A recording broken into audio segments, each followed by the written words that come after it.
Hello friends, welcome back Spain news channel நண்பர்களே. இன்றைக்கி இந்த வீடியோவில் ஒரு சூப்பரான பரிகாரத்தை பார்க்கலாங்க. இந்த பரிகாரம் கண்டிப்பாக செய்திங்கன்னா உங்கள் தலையெழுத்து மாறும். ஸோ என்னடா பரிகாரம் கண்டிப்பாக நாங்கள் செய்கிறோம் அப்படின்ட்டு நிறைய பேர் கேட்பீங்க. சரி, பரிகாரம் என்னங்கிறத வாங்க பார்க்கலாம். ஸோ நாளைக்கு தேதி பார்த்தீங்கன்னு வச்சுக்கோங்களேன், மே மாதத்துடைய 5ஆம் நாள். அதே போல் தமிழ் மாதம் சித்திரையுடைய 22ஆம் நாள். கிழமை செவ்வாய்க்கிழமை. இந்த செவ்வாய்க்கிழமை சித்திரை மாதத்தில் தேய்பிரையில் சதுர்த்தியானது வருது. வரக்கூடிய சதுர்த்தி சித்திரை மாதத்தில் தேய்பிரையில் வரக்கூடிய சதுர்த்தி.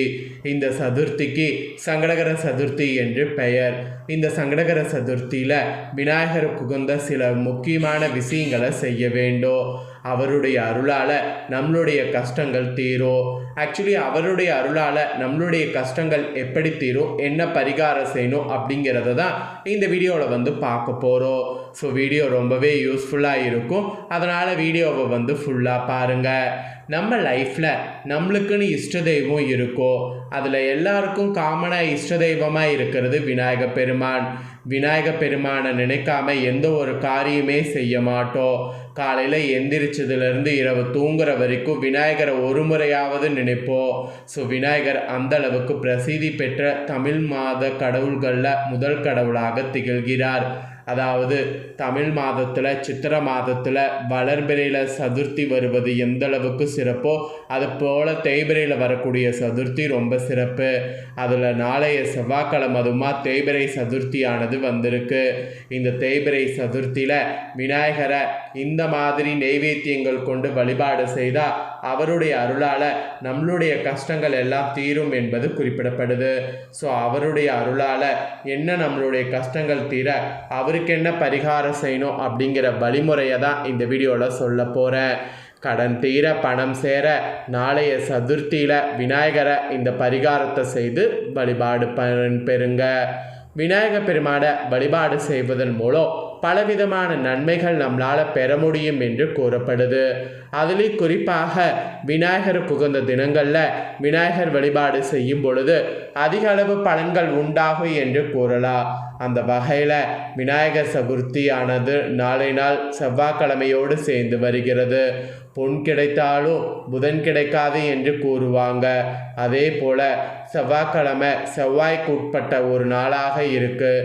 இப்படிப்பட்ட செவ்வாய்க்கிழமையோடு விநாயகர் சதுர்த்தி சேர்ந்து வரும் பொழுது விநாயகரை நாம் வழிபாடு செய்யாமல் இருக்கக்கூடாது. நாளைய பொழுது நமக்கு அற்புதமான நாளாக அமையும். நாளை நாளில் நாம் செய்யக்கூடிய எந்த செயலாக இருந்தாலும் அது பல மடங்கு வெற்றி தரும். கடன் பிரச்சனை தீர்வதற்கு, அந்த கடனை தீர்ப்பதற்குரிய பணவரவை பெறுவதற்கு இந்த மாதிரி நிறைய விஷயங்கள் நமக்கு நடக்கும். அதுக்காக செய்ய வேண்டிய ஒரு தாந்திரிக பரிகாரம் தான் இந்த பரிகாரம். இதை நம்பிக்கையோடு செய்யுங்க. அப்போ தான் இந்த பரிகாரம் உங்களுக்கு நல்ல ஒரு பலனை கொடுக்கும். ஸோ கடன் தீர பணம் சேர என்ன செய்யணுங்கிறத வாங்க பார்க்கலாம். எந்த ஒரு வேண்டுதலாக இருந்தாலும் அந்த வேண்டுதல் நிறைவேற வேண்டும் என்றால் அந்த வேண்டுதலுக்குரிய தெய்வத்தை நாம் முறையாக வணங்க வேண்டும். அந்த வகையில் விநாயக பெருமானை நாம் அனைத்து விதமான வேண்டுதல்களுக்கு வழிபாடு செய்யலாம். ஏன்னா அவர்தான் முழுமுதல் கடவுளாக திகழ்கிறாரு. நம்மளுடைய வாழ்க்கையில் தீர்க்க முடியாத பிரச்சனையாக இருக்கக்கூடிய பிரச்சனைகளில் மிகவும் முக்கியமான ஒரு பிரச்சனை என்றால் அது கடன் பிரச்சனை தான். இந்த கடன் பிரச்சனை தீர்ப்பதற்கு விநாயக பெருமான் நமக்கு அருள் புரிவார். அதிலும் செவ்வாய்க்கிழமையோடு சேர்ந்து வரக்கூடிய விநாயகருக்கு உகந்த இந்த தேய்பிரை சதுர்த்தியில் நாம் இந்த பரிகாரம் செய்யும் பொழுது அதற்கு நல்ல பலன் உடனடியாக கிடைக்கும். இந்த பரிகாரத்தை மே மாதம் 5ஆம் தேதி செவ்வாய்க்கிழமை விநாயகருக்கு உகந்த சதுர்த்தியான நாளை நாள் பிரம்ம முகூர்த்த நேரமான அதிகாலை 3 மணியிலிருந்து மதியம் 3:52 மணிக்குள் செய்ய வேண்டும். நாளை நாள் விநாயகருக்கு உகந்த இந்த தேய்பிரை சதுர்த்தியில் வழிபாடு செய்யும் பொழுது இந்த பரிகாரத்தையும் சேர்த்து வைத்து செய்தால் இன்னும் நல்ல பலன் உண்டாகும். இந்த பரிகாரத்திற்கு நமக்கு தேவைப்படுவது பச்சை பயிரும் வெல்லமும் தான். இது வீட்டில் இருக்கிறதையும் பயன்படுத்தலாம், இல்லை கடையில் வாங்கியும் பயன்படுத்தலாம். ஃபர்ஸ்ட்டு ஒரு கைப்பிடி அளவு பச்சை பயிர் இருந்தால் போதும். இந்த பச்சை பயிரை நாம் கடையிலேருந்து வாங்கி வந்தாலும் ரொம்ப சிறப்பு, வீட்டில் இருந்தாலும் எடுக்கிறது ரொம்ப சிறப்பு. வீட்டில் தனியாக பச்சை பயிர் இருக்கக்கூடிய பட்சத்தில் அதை கூட நாம் பயன்படுத்தி கொள்ளலாம், ஒன்றும் தவறு கிடையாது. பச்சை பயிரை ஒரு சிறிய கிண்ணத்தில் ஒரு கைப்பிடி அளவு போட்டுக்கொள்ளுங்க. அதற்கு மேல் வெல்லத்தை சிறு துண்டுகளாக உடைத்து 4-5 என்ற எண்ணிக்கையில் போட வேண்டும். அதாவது ஒரு கைப்பிடி பச்சரிசி எடுத்து ஒரு கிண்ணத்தில் போட்டுணும். அதற்கு மேல் வெல்லத்தை சிறு துண்டுகளாக உடைத்து 4-5 என்ற எண்ணிக்கையில் போட வேண்டும். நாட்டு சர்க்கரை இருக்கு அப்படின்னா நாட்டு சர்க்கரை கூட பயன்படுத்தலாம். இதை போட்டுட்டு விநாயகர் பெருமானுக்கு முன்பாக வைத்து விட வேண்டும். முழு மனதோடு விநாயகர் பெருமானை வழிபாடு செய்து கொள்ளுங்க.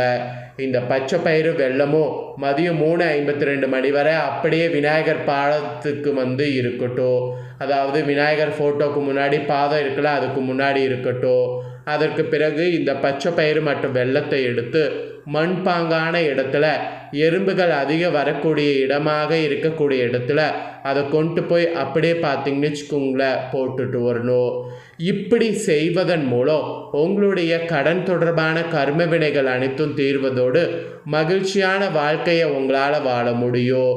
இந்த பச்சை பயிரும் வெல்லமும் போடுறது என்ன அவ்வளோ ஒரு பெரிய விஷயமா அப்படின்னு கேட்டிங்கன்னா இது ஒரு பெரிய விஷயந்தான். ஒரு முறை இந்த பரிகாரத்தை ட்ரை பண்ணி பாருங்கள்.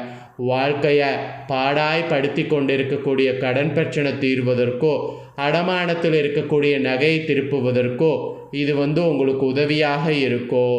செவ்வாய்க்கிழமையோடு சேர்ந்து வரக்கூடிய நாளைய இந்த தேய்பிறை சதுர்த்தி நாளன்று இந்த எளிமையான பரிகாரத்தை செய்வதன் மூலிமா நிச்சயம் நான் சொன்ன மாதிரி உங்கள் தலையெழுத்து மாறும். அதனால் நம்பிக்கையோட நாளை நாள் இந்த பரிகாரத்தை செய்யுங்க. இந்த பரிகாரத்தை வீட்டில் இருக்கக்கூடிய யார் வேணாலும் செய்யலாம். இவங்க தான் செய்யணும் அவங்க தான் செய்யணும் அப்படிங்கிற எந்த ஒரு கண்டிஷனும் கிடையாது. யார் வேணாலும் இந்த பரிகாரத்தை செய்யலாம். ஆனால் செய்கிறதாக இருந்தால் முழு நம்பிக்கையோடு செய்யணும். அதுதான் ரொம்ப முக்கியம். ஒருவேளை உங்கள் வீட்டில் பிள்ளையாருடைய ஃபோட்டோ சிலை எதுவுமே இல்லை அப்படின்னா ஒன்றும் பிரச்சனை இல்லை. மஞ்சளில் பிள்ளையார் பிடித்து வைத்து அதுக்கு முன்னாடி கூட இதை வைக்கலாம். மஞ்சளில் பிடித்தா பிள்ளையார் வந்துடுவாரான்னு கேட்டிங்கன்னா கண்டிப்பாக வந்துடுவார். பிள்ளையார் ரொம்ப எளிமையானவர். அதே சமயம் அவர் எதில் பிடித்தாலும் வந்துடுவார். சாணியில் பிடித்தாலும் வருவார், குங்குமத்தில் பிடித்தாலும் வருவார், மஞ்சளில் பிடித்தாலும் வருவார். ஸோ சாணிலையும் மஞ்சள்லையும் பிடிக்கக்கூடிய பிள்ளையார் ரொம்ப விசேஷமானவர். ஸோ அதனால் மஞ்சளில் பிள்ளையார் பிடித்து அதுக்கு முன்னாடியும் வைத்து நீங்கள் இந்த மாதிரி பண்ணாலும் இந்த பரிகாரம் உங்களுக்கு பலிக்கும். பச்சை பயிறு வெல்லம் நல்லா நோட் பண்ணிக்கோங்க. இதை நல்லா ஒரு காலையிலேருந்து 3 அந்த டைம் வரைக்கும் இருந்துட்டு அதுக்கப்புறமேட்டு தான் எடுத்துகிட்டு எறும்பு இருக்கக்கூடிய அந்த இடத்துல போட்டுடணும். அது வரைக்கும் கரெக்டாக பூஜையிலே இருக்கட்டும். நீங்கள் உங்களோட வேலைகளை பாருங்கள். இந்த பரிகாரத்தை நம்பிக்கையோடு பண்ணி நம்பிக்கையோட பலன் பெறுங்க. இதே போல் புதிய அப்டேட்டான நிறைய வீடியோ நம்ம சேனலில் வரும். அதே எல்லாமே உடனுக்குடனே தெரிந்து கொள்ள மறக்காமல் நம்ம சேனலை சப்ஸ்கிரைப் பண்ணுங்கள். கூட பெல் பண்ண ப்ரெஸ் பண்ணுங்கள். ஃபஸ்ட் டைம் பார்க்குறவங்க சப்ஸ்கிரைப் பண்ணி பெல் பண்ண ப்ரெஸ் பண்ணிட்டீங்கன்னா இனி நான் போகிற மற்ற அப்டேட்டான எல்லா வீடியோஸும் உடனுக்குடனே தெரிந்து கொள்ளலாம்.